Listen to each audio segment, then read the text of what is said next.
За. Орсон. За сайн байцгаана уу. За энэ өдрийн сайхан мэндийг хүргье. Аимшигтай халуун өдрийн мэнд хүргэе. За сая гадар явсан чигээл хайлтсангүй. Үндэ өстө амар халуун байна. Чех оронд өстө ёо. Одоо хэд ч хүрээд байгаа юм. 36 хувьч байгаа хаа.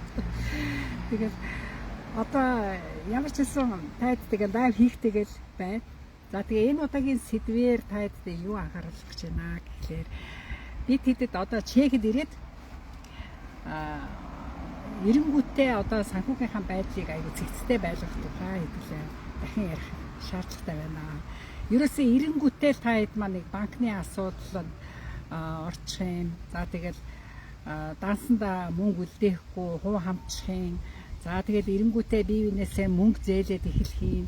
За эренгүүтээ л нөгөө нэг Монголдо өртөө байдаг бол одоо тэрийгээ явуулахгүй гэж асуудал үүсдэг юм байна.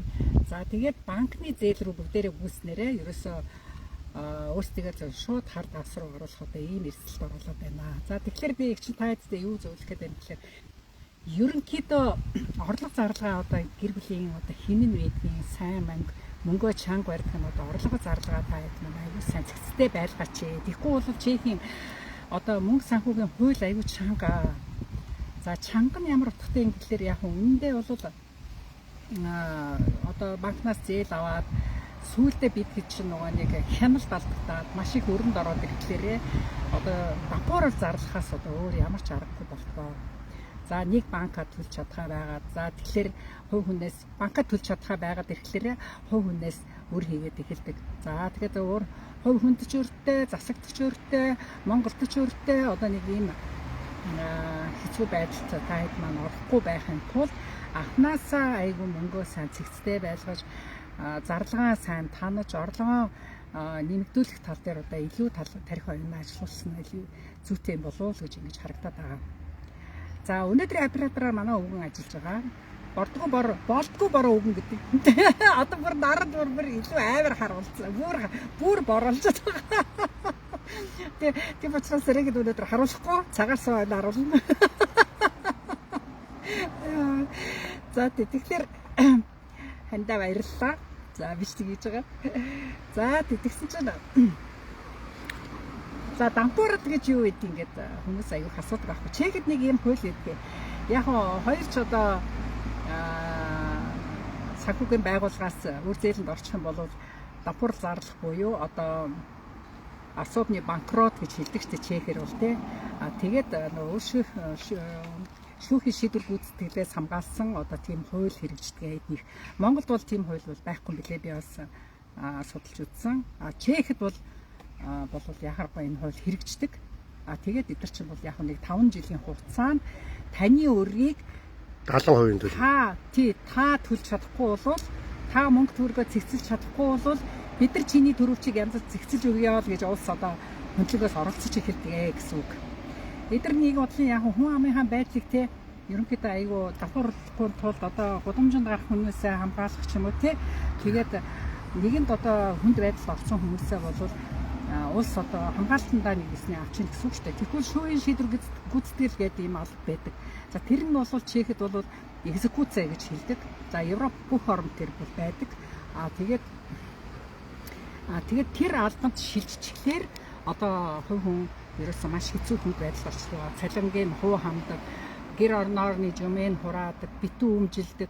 За тэгээд бүхэл цалин мөнгө нь одоо ерөөсөө шүүхийн шийдвэр гүйцэтгэлийн мэдлэлд очичдаг. Одоо манайхаар бол шүүхийн шийдвэр гүйцэтгэлийн алба гэдэг юм хүний өртөө усад юм хураадаг. Тэгээ одоо нэг ясны ерөөсөө хар дансанд ордог л гэсэн үг шүү дээ. Хүчтэйг дурс гүйцэтгэв. Байна, гүйцэтгэв. Тэгэхээр хүмүүс орж ирж байна. Орж байна. За. Тэгэхээр ерөөсөө тэр өөр барагдуулах албанд одоо баригдчихад байгаа хүн биш одоо гарч чадахгүй учраа олохгүй байгаа улсуудыг тэгэхээр энэ Чехийн хуульч одоо шүүхийн шийдвэрээр бүх юм зэгцлээд өгчихлөөр тэр өөр барагдуулах алба цалингийн бүгдийг хураахгүй яг л тэр үний гараапхаар нь төлүүлээд явдаг. За тэгээд тэн дотор нэг айгүй хэцүү юм нь юу гэхээр тодорхой улс байдал аягүй хүсдэг. За шүүхийн шийдвэр гүйцэтгэл албанд одоо ингээд шүүхээс ингээд хурал шүүхийн хурал шийдвэр гаргаад за чи ийм банкнд төдөлсөний өртөө юм байна. Та ийм санхүүгийн бас байгууллагад ийм өртөө юм байна. Та ийм хувь хүнд ийм их өртөө юм байна. За тэгэхээр энийг чинь та төлж чадахгүй байгаа юм чинь гээд шүүх болохоор энийг 100 заавал та төлөх ёстой гэсэн юм шийдвэр гаргангуудаа шүүхийн шийдвэрээр шууд шийддэг. За тэгээд шүүхийн шийдвэр худлаад авчихна гэсэн үг таны өөрийг нэг ясна банкнаас худалдаад авчихна гэсэн үг. Банк бол энд бол ерөөсөө дампуурчтай. Банк ч угаасаа бид нар гадаад хүмүүсийг угаасаа тэр зээл өгөхдөө найдвартай даатгалсан байдаг учраас тэр банкуд ямар ч холбогдохгүй тооцдог. Даатгалын газраас тэр өөрийн чинь худалдаад авч байгаа экзекутор гэдэг бүхэл бүтэн байгууллага чинь тэр шүүхийн шийдвэр байгууллагын чинь ажилчдын цалинг тийм ээ. Ажилчдын цалинг юунаас гаргахын тэр байрны түрээсийг юунаас гаргахын тэр болгон ч одоо өртөө хүмүүс тэрнээс нь төлцдөг л гэсэн үг чинь яасан да. Тэгэхээр хүн тижээх шууд процесс руу та тиж орж өөрөө аюу хүнд байдалд орчод дараачих нь одоо хүн тижээх одоо тийм юм гэж одоо хаа байх өөрсдийнхөө гэр оронд хасгаруугаа оруулчаад дахиад одоо тэр байгууллагын нэг хэдэн хүмүүсийн цалинг одоо тэр танаа гэрээр ирээд юм чинь шалгадаг, тантай ирж уулздаг, тань руу уулздаг. Тэр хүн болгон ч одоо цалин нэгж байгаа ч тэр газараасаа. Тэгэхээр тэр цалин болгоныг та төлдөг гэсэн үг байхгүй юу? Яг үүндээ бол. За тэгээд тэр үйлчилгээний үн дээр нь таны өөрөн дээр чинь тэр үйлчилгээний үн нэмэгдэхлээр таны одоо жишээлбэл 60,000 цасны үр чинь ёсоор агаад 100 хэд. Ерөөсөө за тий хугацаа алдах урок продление срок продление гэдэг чинь одоо манайхаар бол яг хүүгийн хүүл гэж явдаг ч гэж байна. Хугацаанд төлөвлөдөөгүй торгуул гэдээ ороод ирж байна. За тэгээд жил явах тусам тэр чинь 100% төлөвлөхгүй бол ерөөсөө тэгээд өсөөд л гэдэг юм. Өсөөд л. Тий. Өсөөд л. За тэгэхээр энэ дээр бид нар ерөөсөө өрөнд орохгүй байх хамгаалтыг одоо нөгөө бид нар юу гэж боддгоо гэхээр ерөөсөө өвдөхөөс өмнө урьдчилан сэргийлээч, дархлаагаа тэмцэлжүүлээч гэж ярьдагтай адилхан бид нар өрөнд орохоос өмнө орлого зарлага 5 төгрөг байна уу, 50,000 байна уу, 500,000 байна уу? Ерөөсөө мөнгө төгрөгийнхаа зарцуулалт дээр бид нар хэдүүлээ маш сайн цэгцтэй харж хандаж энэ дээр одоо бид нар хүний нутагт байгаа шүү дээ гэдгийг ерөөсөө мартаж болохгүй. Тийм учраас бид нар маргаашийн эрсдлийг бодох хэрэгтэй. Гівэн таны ажлыг танаа үйлдвэр давхарчвал яах юм? Гівэн таныг Монгол явуулах бол улсын орны байдал хэцүү байна. Эдийн засгийн байдал одоо хямрал их өндөр байна. Дээр нь одоо энэ улс төрийн байдал одоо энэ дайн дажин одоо хүртэл дуусахгүй. Тэр нь одоо манай Европ даяар битгий хэллээ. Дэлхийн даяар нөлөөлж байна. Энэ тэмдгүүл дайн дажин энэ тэмдгүүл одоо бужигнаан болж байна. Одоо дээр нь юм байгаль усны аюул одоо маш их байна. Одоо тийм тех тусмаа хэдүүлээ одоо энэ дэр маш одоо позор байж одоо чихээр позор гэдэг чинь болгоомжтой гэсэн үг шүү дээ. Осторожно гэдэг орсоор бол тийм ээ. За тэр тал дээр хэдүүлээ маш их болгоомжтой байж тарихаа улам сайн ажиллуулж гэрийнхаа нөхөртөө нөхөр нөхөртэйгээ сайн ярилцаж бүр жоохон том болсон хүүхдүүдтэйгээ хүртэл энэ санхүүгийн асуудлаа ярилцаж зөвлөлдөх ёстой юм байна. Энд ч бас нэлээд хэдэн жилийн өмнө бас манай нэг таньдаг хүний хүүхэд нь парагт явж байгаад метрон дотор пледгүй 200 короноор торгуулад тэгээд тэрийг ээж аавдаа хэлэхгүй нууцсан. Тэгээд нуучгаад байсан чинь 200 корон чи юу шээлдэг ингээд тэгсэн чинь жилийн дараа өөр арга тулгаалнаас захиа ирээд үзсэн чинь 200 корон жилийн дотор 80,000 орсон байсан. Яста аимшигтай нэгддэг юм шүү. Тийм болох дээр энийг ерөөсөө үйл тоож ерөөсөө болохгүй. Хаана ямар үлдээ байна, хаана юу хийвэн мэддэг чаддгаас нь асуугаарай. Тэр өөр шийдвэрлэх газар очисон байх юм бол тэр газартайгаа холбогдоор ингэж л зэгцэлнэ. Та Чехээс явсан ч гэсэн өөр байгаан газараасаа та холбогдоод итгэмжлэхээр ч гэдэг юм уу те тухайн газраа одоо асуудлыг шийдэхэд нь одоо бас их туслах хүн байдаг юм бол тэргээр туслалцаа авах хэрэгтэй шүү. Тэгээд манайхан бас дансаа их хасгаруугаа оруулж байна. Тэгээд энэ Монгол явж байгаа өнтер бүр явж байгаа улсууд өнтер бол данс центрээ бүгдийн цэвэр хаалгаж явахгүй бол тэр дансагч нь хасгаруугаа л ороод их юм бол тэр чи өөр уламж нэмэгдэж яваад байдаг. За тэгэхээр дампуурын асуудал нэгэнт хэрвээ та дампуурсан бол дампуурын одоо бүр үнэхээр төлж чадхаа байгаад ийм асуудал орсон бол тэр дампуурын газар бол хамтаач особны банкрот гэж ярьдаг инсольвеншны одоо хуулиар одоо энэ ер нь ганц хувь хүн ч биш инсольвеншны закон гэдэг чинь ерөөсөө тэр хууль чинь бол албан газар буюу хувь хүний одоо хуваарь хөдөлмөр эрхэлж байгаа хүмүүсийн одоо энэ дампуурлыг шийдэж байгаа юм газар шүү дээ. Тэгэхээр хуулийн захирагдсан асуудлыг одоо бид нар хуулиар шийдээд хамаагүй тэгээд тэр үнэхээр одоо хэцүү байдалд орсон бол гэж байгаа. Тэрэнд нь хандаад одоо энэ мөнгө төрийн асуудлыг цэгцлүүлсэн дээрээ. Хэрвээ Зүгээр нэг одоо ганцхан өртөө жишээлбэл тий банкнд нэг 100 мянга гаруй 60 мянган цаасны өртөө байх юм бол тэрийг өстө маш сайн төлж байгаа дуусгасан л зүг. Заавал би одоо заа нэг 100 мянгатай 200 мянгатай ч ингэ санаагаар унаад за тэр дампуурлалт нь хамрагдчихъя гэх юм бол бас буруу шийдэл болно л гэж би ингэ зөвлөхөр. Одоо ингээд хараад байхад ер нь бол нэг 500-аас 500 мянгаас дээш өртөө улсууд ер нь инсолвеншны закон хамрагдвал арай дээр юм бол гэж ингэж харагдаад байгаа. Тэрнээс биш арай түүнээс бага бол бас гэмий юм уу. Тэгэхгүй бол тэр чинь 5 жил та дахиж ер нь тэр улсаас ямар ч зээл авах боломжгүй болж байгаа. Ямар ч одоо орлого зарлагын шин улсаас хэдэн төгрөгийн цалин аав төдийнх нь хэмжээгээр хувлаад ингээ хуу татаж хаваад чамд ерөөсөө нэг байрны мөнгө үлдээгээл за нэг чута чата хоолны шил мөнгө үлдээгээд үлсний шин ерөөсөө дандаа тэр өрөнд чинь суудагчдаг учраас дампуурлын хуулинд бол нэг тийм их дурлах асуудал бол бас биш юм байна даахгүй ерөөсөө. Мөнгөнд их өндөртэй хүн бол бас болж байгаа. Тий. Тэндээс биш зүгээр өнөөдөр нэг 50 мянгатай за зүгээр нэг 200 мянган цаастаа тэгээд тэрийг төлөөд байгаа бол тэрийг яаж хийж байгаа л банктайгаа зурлаж байгаа л төлөөд дууссан дээр тийг л их зөвлөх гэдэг. Тэндээс биш дампуурлд ороход бол доор хаяж 2 өртөө дээс завас гэж ярьдаг ч та 2-оос дээш өртөө байж ч тийм дампуурлд орох юм бол хүлээж авдаг. Тэгээд дээр нь таны нийт үрийн 30%-ийг та өөрөө төлөх чадвар байна уу гэдгийг судалж тэгжээч хүргэж шийдэх авдаг байхгүй. Тийм болохоор та орлого цалин багтай ч юм уу одоо тийм байх юм бол барагтаа бол зөвшөөрөгдөхгүй шүү дээ. Тийм ээ. За тэгэхээр орхоос өмнө хэдүүлээ санхүүгийн жоохон мэдлэгтэй, санхүүгийн жоохон боловсралтай тэгээд мэдхгүй сайн хүнээс юм асуу зөвл одоо тэгээд ингэж л явахгүй бол нэг хөл алдчих юм бол өрөөсөн хөлтөд та хоол алах гэж үуч харахгүй шүү дээ. Тийм болохоор энэ тал дээр та ядман бас бодороо жоохон бүсээ чангалж явсан нэг зүг баг дэндүү тансаг хэрэглээтэй дэндүү одоо чек чи нэг юм бүүвэлсэн байдалтай ингээд байлгаад байдаг чинь. Тэгээ өнөө маргааш ингээд өнгөрөөд байдаг өглөө ажилдаа бол орой ирдэг дээр нэг харахад та 5 жил нэг харахад 10 жил 20 жил болсон байж байдаг. Тэгэхэд эцэс таны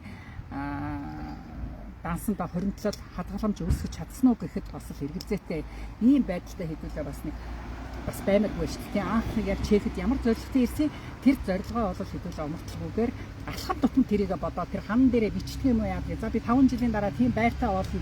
Монголда байртай болно, Чех байртай болно ч гэх юм уу. Эсвэл би хүүхдээ дэд сургуулийн төсөхийн төлөөч гэх юм уу. Ямар нэг хүн чинь зорилготой байж ижил хүн амжилтанд хүрэхээс биш. Тэр амжилтанд хүрэхийн тулд зүгээр нэг лифтээр ингээд дэше гардаг байшин гэдэг шиг тийм хурдан хүн амжилтанд хүрэхгүй шүү дээ. Өөдөр тутам тэр зорилгынхаа төлөө бага алхам хийжээ тэр айл ингээд орон сууц шатаар авирдаг шиг тэгжээж л хамгийн дээдлийн давхар гардаг шиг. Энэс лифт бол юм амжилт бол байхгүй л дуусах. За тэгээд ямар ч юмд нэг хар дансанд орчих юм бол ерөөсөө чехэд амьдрахад айгүй хэцүү болчихдог шүү. Тийм болохоор ерөөсөө та хэд маань хар дансанд орохгүйгээр анханасаа визэн цэгцтэй арх дар сууж виза харлуулахгүйгээр банка харлуулахгүйгээр дампууруулчихгүйгээр мөнгө төгрөгөө цэгцтэй байлгаж жоохон сахилгатай байж нэг ажил хийсээд явдаг ийм хүн бид нар байх юм бол нөгөө мөнгөний ч асуудал жинхэнэ гангалт үүсдэг. Тийм учраас нэг үйлдвэртнийг атайхан үйлдвэр бараадсан бол тэрэндээ одоо бас нэг дотор суршилтай байх талаасаа одоо бас хантаарал гэж хэлж байна. Аюул зөвлөж штэ. Тэгэхгүй бол за нэг мастертай хэрэгчлээ. За энэ үйлдвэр чи ястаа тийм ээ. За дарж байгаа үйлдвэр байна. Тэр болгон чинь чиний санхүү чинь ингээд дайвалцнаа гэдгийг ерөөсөө марчиж болохгүй. Нүүдэл суудал ямар үнэтэй байлээ. Дараачийн үйлдвэрт ороход хэдэн төгрөг орох уу?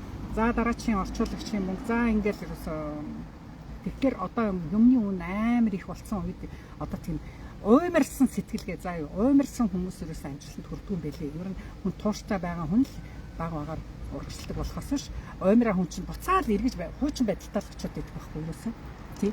Тэгэхээр та хэд маань улам маргааш өнөөдөр байгаа оюуна маргааш хэвээрээ байж болохгүй. Өнөөдөр байгаа хүн чи маргааш дорж өнөөдөр ямар хүн байсан маргааш илүү нэг хувиар илүү дорж болсон, илүү тархиа цэнгэлсэн, илүү юмыг олж харцсан, илүү ухаалаг болцсон, өөрийгөө алхам тутам одоо хөгжүүлж авах хэрэгтэй байгаа байхгүй. Тэрнээс биш айл нэг 5-10 жилийн өмнө хэсэгсэн юм байж лээсэн хэвээрээ ямар ч тархи оюуны хөгжил байхгүй, ямар ч одоо үзэж харсан ч нэмэр болоогүй нэг тийм ялзарсан хэвээрээ нэг хүн шүүмжилснээс илүү гардаггүй, өөж итгэхээс илүү гардаггүй, тоглохоос илүү гардаггүй. Тэгвэл одоо хүний нутагт бид нар ирээд анх нөгөө нэг гоёс далаад өгнө гэсэн тэр нөгөө уур амьсгал айл эзэн байхгүй болсон тийм байж болохгүй л байгаа юм байна. Тэгэхээр даадаагүй залуу хүмүүс минь та хэд маань залуу хөшин гэхгүй шүү дээ бид нар бүгдээрээ л ажил хийж хүний нутагт байгаа юм чинь бүгдээрээ ажлын чадвартай байгаа бишээ ихийг бүтээх бид нар боломж байгаа сайхан аялах боломж байна уу байна. Ер нь эзэн хичээвэл заяа хичээнэ гэж ярьдаг ч тийм учраас бүх юмд ер нь энэ мөнгө санхүүгийн одоо сахилга бат гэдэг бол ямар их чухал болохыг та хэд маань алхам тутамдаа санаж явах хэрэгтэй байхаа л гэж ингэж хэлэхээр байна л да ер нь тийм. Санхүүгээ Харамсалтай хичнээн сайхан гэр бүл ирчээд яана яста ингэж нэг юм захиа ирсэн чинь эскутерт орчих гэл. Ингээд ирээд жил болоогүй тийм асуудал орсон гэр бүлүүд ямар харамсалтай санагдав. Одоо тэгээ цаана үшээ 10 жил 20 жил амьдрна гэж бодож байгаа байхгүй. Тэгэхээр юу ирээдүй бодох. Нэг л хар даансанд орчих. Бүх юм чинь ингээд хаалт пак гэж хаагаад бизнес хийсэн ч тэр чинь нөлөөлнө, сургууль сурсан ч нөлөөлнө. Тийм харамсалтай юм итгэл өөрсдөө авчиж хийчээрээ. Нэгэн тийм хэцүү хүнд байдалд орсон бол алдаа гаргахгүй хүн гэж хаах уу? Алдаагаа давтахгүй байх хэрэгтэй. Алдаагаа бушуухан засахын төлөө одоо урагшлж. Одоо ямар арга хэмжээ, ямар хууль байна. Одоо манайхан чинь нөгөө монголчууд маань бол энэчнээс одоо байр их түрээсэлж амьдарч байгаа шүү дээ. Тэгэхээр одоо зарим байрны эзэд болохоор та банкнд өөртөө юу, банкнд зээлтэй юу, экскүүтертэй юу, тийм газраас өргүү ширгүү гэсэн бичиг авчирч тийм бичиг авчирч өгч манай байрыг түрээсэлдэхгүй бол таныг оруулаад бид нар байрны бичиг хийгээд өгчдөг. Тэгэхээр нөгөө экскүүтерийн газар ирээд битүүмчилчдэг. Дараа нөгөө хүн шүүг цагдаагаар явж нэг өөр юм болгож авдаг, ажил их гардаг учраас одоо байр түрээслэхэд өөртөө ширтэй байна уу? Тэрнийхээ одоо өөр ширгүү гэсэн бичгтэй байж манай байрыг түрээслэх гэж зарим улсууд одоо тэгж штэ тарим тийм чанга улсууд. Дээр үуч одоо тэггүүлээд одоо ч ерөөсөн бүх юм уламж нарийн болсон. Тийм. Уламж чанга болсон. За, коммент байна уу? За. За сайхан нартай л өдөр таарч जैन. За чинь коммент юу байна харъя. За Монголоос үзэж जैन, Чехээс үзэж байна. Та нартаа маш их баярлж байгаа шүү. Хамтдаа байгаад үнэхээр баяртай байна. Аяллаа талаар чатаар асуусанд мэдэх зүйл байвал хэлээд өгөөч гинэ. Ямар аялал юм бол за их чинь дараа нь харж агаад бүр сайн юу яа. Одоо би ч